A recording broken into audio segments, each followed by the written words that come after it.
మీలో ఎంతమందికి ఉప్మా పెసరట్టు అంటే ఇష్టమో కామెంట్ చేసేయండి. హలో గురు, వెల్కమ్ టు రుచుడి గురు. ఎలా ఉన్నారు మీరంతా? ఈ రోజు వచ్చేసి మా డాడీ వాళ్ళ ఫ్రెండ్స్ అందరూ పార్టీ ఇచ్చారని చెప్పి ప్రహ్లాదపురంలో ఉన్న రామ్సాయి పార్లర్కి వెళ్ళారు గైస్. అయితే అక్కడికి వెళ్ళాక అతను చాలా ఐటమ్స్ తిన్నాక అందరూ అతనికి నచ్చింది ఏంటంటే ఉప్మా పెసరట్టు అనమాట. అయితే వెంటనే నాకు ఫోన్ చేసి నాన్న ఇక్కడ ఇది ఫేమస్గా ఉంది తేవాలి అని చెప్పి నాతో అన్నారు. అప్పుడు వెంటనే నేను ఇలాంటివంటే నాకు బాగా ఇంట్రెస్ట్. మనకి చదువు తప్ప అని ఇంట్రెస్ట్.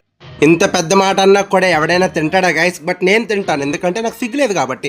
అయితే ఈ వెంటనే మా డాడీ ఇంటికి తేగానే ఆ వేడి వేడి ఉప్మా పెసరట్టుని అలా ముంచుకొని తింటుంటే ఆ కొబ్బరి చట్నీ ఇచ్చాడు, చాలా తిక్కగా అదిరిపోయింది అనమాట. దాని పక్కన టమాటో చట్నీ అండ్ దాని పక్కనే సాంబార్ మంచిగా వేడిగా చాలా బాగుంది. మూడు టేస్ట్ అయితే అదిరిపోయింది అనమాట.